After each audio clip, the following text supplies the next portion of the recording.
My generation is called Generation Z, and sometimes I worry that's because we are going to be the last generation in America. And a big reason for that is because a lot of people in Gen Z actually support the idea of socialism, and they want to bring socialism to America. In fact, 62% of Gen Z people under the age of 30 actually favor and want socialism in America.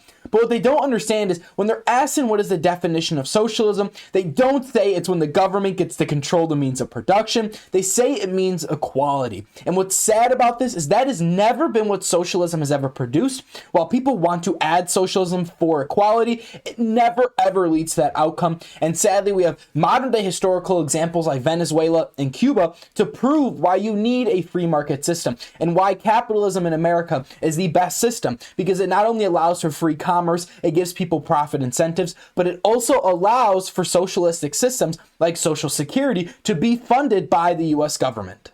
And what's even worse is that a section of these people who support socialism also support communism. And again, it's because they really don't understand what communism is. On paper, communism works. And on paper, communism sounds like the greatest system ever invented, because it sounds like it. Everybody is equal. There are no classes. There is no wealth gap. And people who are frustrated and angered with the current capitalistic system in America, which I call crony capitalism, the people who are angry want to find a change. And they believe the complete change in fixing our system is to do a complete overhaul and to completely ruin everything that has built up America. And that is the free market system. Again, that is what is so scary about communism and socialism, that people don't understand that the government controls every single inch of not only your life, but of industry, where you go to school, where you can sleep, who you're paying your money to, who you're paying your rent to. Again, the government is every single part of your life. They tell you where you can go to the hospital as well. And what sucks about this is when you have corruption in these systems, the person you're supposed to report them to is typically law enforcement or, again, your government. But when it's your government who is the one doing all the actions in your life, the one doing the corrupted actions, and you're supposed to report it to the government, it falls on deaf ears. And that is what we have always seen happen. The best example is in Cuba and in Venezuela. Again, like I mentioned, we saw their economies literally collapse because what socialism does is it controls every bit of industry. And there is no room for you to be an entrepreneur. There is no room for you to create a company to compete on the global scale. Everything is with the government. Before Venezuela adopted socialism, it had the fourth highest GDP per capita in the entire world. And after socialism took over their country, they literally had billboards plastered all over the country saying built by socialism. Venezuela loves the idea of socialism. They think it is one of the best aspects of their economy and their community. Except that's not what the actual Venezuelans think. That is just what the Venezuelan government wants you to think. Again, Venezuela had the fourth highest GDP per capita in the world before they took over socialism. Now they've had socialism for about 30 years. In that time, they had a year where their inflation in that just 1 year was over 60,000%. Not 600, not 60%, 600,000%. 600,000%. That means in the time it's taken me to stutter through that entire sentence, the price of bread in Venezuela tripled in that year. That is insane. That is absolutely ridiculous. And on top of that, they had absolutely no economy. Their entire civilian population went into poverty. I believe the exact number was 82% of Venezuela as of 2025 was living in poverty. But I believe the number is probably much higher because, again, that is the number the government is reporting to us. 82% of people living in poverty. They had 8 million people trying to flee the country. Socialism not only destroyed every inch of it, it made it almost unlivable. Again, 8 million people fleeing is the true definition of what socialism does to your country. It makes it so you are no longer the recipient of greatness, of economic success. You are no longer what the American dream represents. You become the country that has people fleeing to the other countries. You have people trying, literally risking their lives to get to other economic safety points, which is nowadays America, Europe, you name it, but there's not really a whole lot. Because a lot of countries, again, have absolutely ruined themselves. And Cuba is another really sad example. They went from producing over 8 million tons of sugar every single year. And then when having now socialism adopted into their country for decades, their sugar production has fallen 97% to under 200,000 tons per year.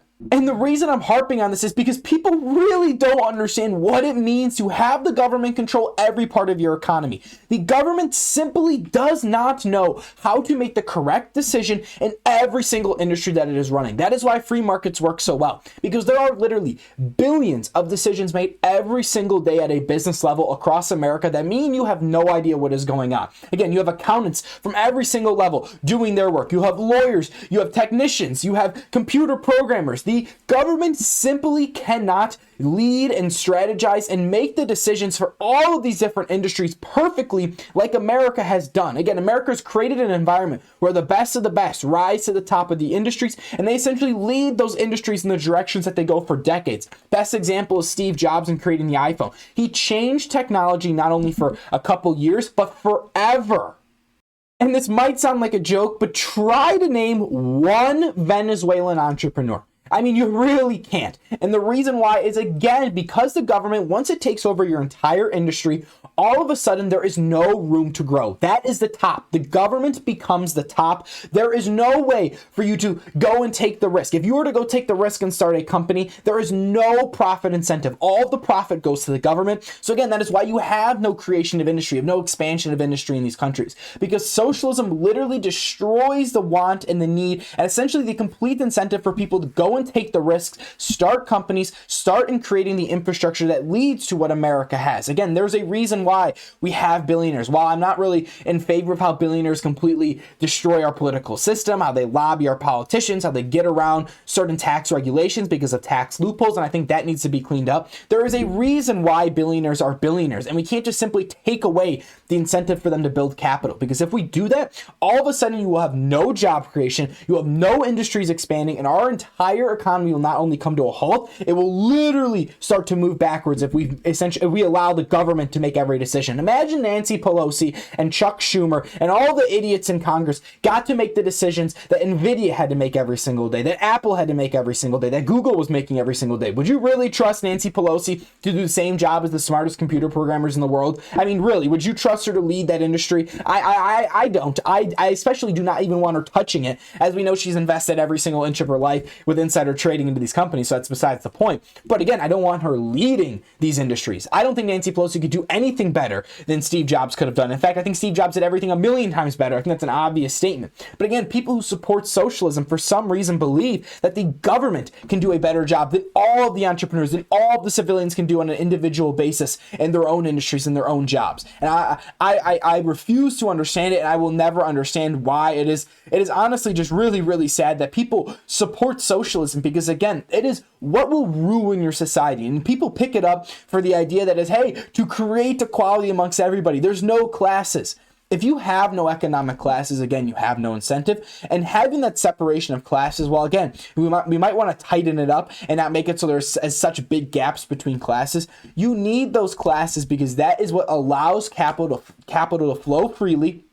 Sadly, not everybody can save their money, and that's another big issue, is that some people, when you give them a lot of money, they simply don't know how to handle it. And I think that's another big issue with Generation Z, why they're picking up socialism, because everything is much more expensive now. And while we love to still spend, and everything is more expensive, we look at our bank accounts at the end of the day, and we have no savings. And it's really frustrating. I'm a personal problem with this. I spend way too much, and then I'm complaining that everything is too expensive. Well, then maybe I should cut back on my spending. I know this is kind of a off-the-topic rant, but I think this is another cultural issue in Gen Z and why so many people are picking up socialism, because instead of trying to fix ourselves and trying to address the problems within our capitalistic system, again, I would call it crony capitalism, but instead of wanting to fix the system, they simply want a system that is just handing them their life. The government is handing them a paycheck. They go to work doing mindless work, and the government just gives them their check no matter how good they do, no matter what they produce. Again, that is what socialism does. It puts you on an even playing field. The slacker gets paid just as much as the hardest worker in the room, and that's what kills an economy,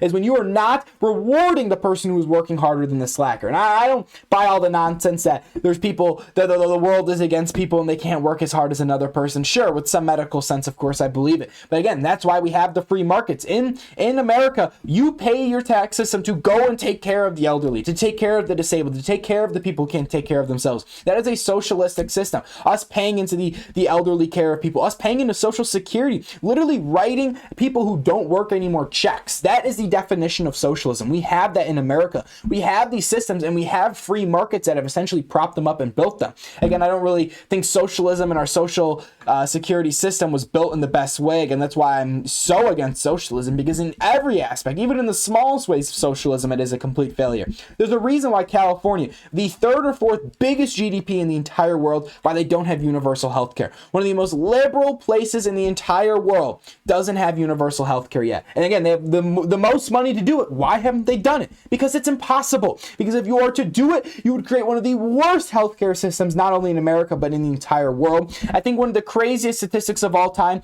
is that Pittsburgh itself has more CAT scan machines, I believe, or MCAT scan machines than the entire country of Canada. What? And again, that is what you get with universal healthcare.